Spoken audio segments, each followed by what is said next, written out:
ये देश कायरों के हाथों में ज्यादा देर तक कभी नहीं रहा है। संसद में अपने पहले ही भाषण में प्रियंका गांधी ने जो सवाल उठाया है, क्या 2014 में सत्ता से बाहर होने वाली कांग्रेस के लिए है या फिर इसके अलावा दूसरे राज्यों में उसकी हार, क्योंकि कायरों के हाथ में कभी नहीं रहा। तो 2014 में जनता ने किसको बाहर किया था, कांग्रेस को या कायरों को? बहरहाल ये पहला उनका भाषण है, आइए चर्चा करते हैं। महोदय, मैं इस सदन को याद दिलाना चाहती हूँ कि ऐसा डर का माहौल देश में अंग्रेजों के राज में था।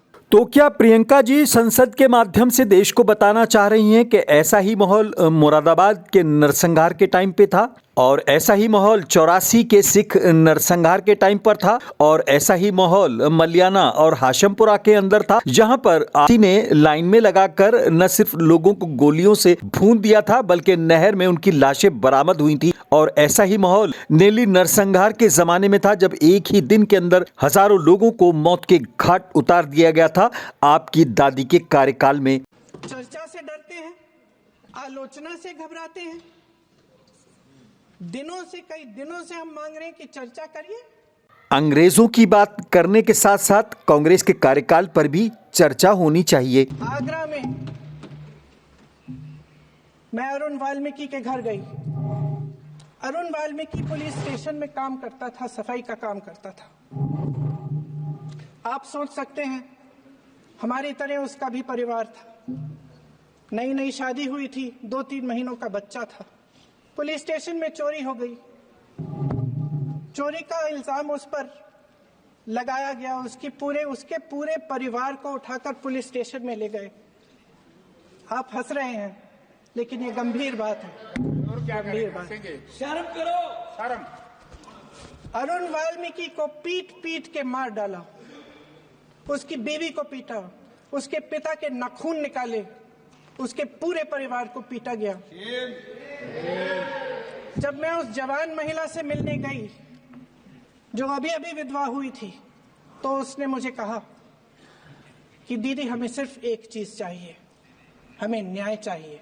अरुण वाल्मीकि के मामले में न्याय होना चाहिए, उसकी विधवा को इंसाफ मिलना चाहिए, कार्रवाई होनी चाहिए, मालखाने में लाखों रुपए की चोरी की जांच होनी चाहिए और दोषियों के खिलाफ कार्रवाई होनी चाहिए। लेकिन दीदी, कितने लोग, उनकी विधवा आज भी इंतजार कर रही हैं मेरठ की, मलियाना की, हाशमपुरा की, मुरादाबाद की, 84 के सिख नरसंहार की, नेल्ली की, और कितने शहरों के नाम आपको मैं गिनवाऊं कि वहां पर वो भी विधवा हुई थी, उनके नाम कुछ और थे। और हाँ, आप बिल्किस बानो के यहाँ भी जा सकती थी, आप जकिया जाफरी से भी मिल सकती थी, वो भी विधवा थी, आपके ही एक पूर्व सांसद की। आप कितनी बार उनके पास गईं, ये जरा आप संसद में देश को बता दीजिए। उन्नाव में मैं एक रेप पीड़िता के घर गई।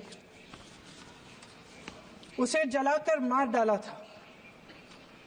वो शायद 20-21 साल की होगी। हम सबके बच्चे हैं। हम सोच सकते हैं कि अगर हमारी बेटी के साथ बार बार बलात्कार हुआ और फिर जब वो अपनी लड़ाई लड़ने के लिए गई तो उसको जलाकर मार डाला गया होता, तो हम पर क्या बीतती। मैं उस बच्ची के पिता से मिली। उसके खेत जलाए गए थे, उसके भाइयों को पीटा गया था, उसके पिता को बाहर से, घर के बाहर घसीट कर मारा गया था। उस पिता ने मुझे बताया कि बेटी, मुझे न्याय चाहिए। मेरी बेटी अपने एफआईआर को दर्ज करने के लिए जब जिले में गई तो उसको मना किया गया। अगले जिले में जाना पड़ा उसे। वो रोज सुबह 6 बजे उठकर तैयार होकर अकेली अपने मुकदमे को लड़ने के लिए अगले जिले में ट्रेन से जाती थी। उसके पिता ने मुझे कहा कि मैंने उससे कहा, बेटी अकेले मत जाओ, छोड़ दो ये लड़ाई। लेकिन उसकी बेटी ने उसको जवाब दिया कि नहीं पिताजी, मैं अकेली जाऊंगी, मैं लड़ूंगी, ये मेरी लड़ाई है, मैं इसको लड़ूंगी। ये लड़ने की क्षमता, ये हिम्मत उस लड़की को और करोड़ों भारत की नारियों को हमारे संविधान ने दी। यकीनन यही सुंदरता है, यही ताकत है बाबा साहब भीमराव अंबेडकर के संविधान की और भारतीय संविधान की कि हर कमजोर को अपने हक के लड़ाई के लिए हिम्मत देता है। लेकिन अफसोस आपके लंबे कार्यकाल जो कि कांग्रेस की रिजीम में भारत के ऊपर शासन चला है, उस दौरान कितने ऐसे मामले हुए हैं और उनके खिलाफ क्या कार्रवाई हुई है, इस पर भी चर्चा होनी चाहिए। और रिसेंट में गहलोत सरकार के ज़माने में राजस्थान के अंदर कितने ऐसे मामले हुए हैं जिन पर आप खामोश रहे हैं। किसी एक का जिक्र नहीं, बल्कि अगर कहा जाए तो बहुत मामले ऐसे थे जिन पर कार्रवाई उस वक्त हो जाती तो आज ये न दोहराया जाता। बहरहाल न आज हम शर्जील इमाम की बात करेंगे, न उमर खालिद की बात करेंगे, न अतीक अहमद की बात करेंगे, न आजम खान की बात करेंगे, न संजीव भट्ट का नाम लेंगे, क्योंकि ये तो बड़े नाम थे। इन पर ही आपकी खामोशी ये बता रही है कि आम जनता के लिए आपने कितनी आवाज़ उठाई है।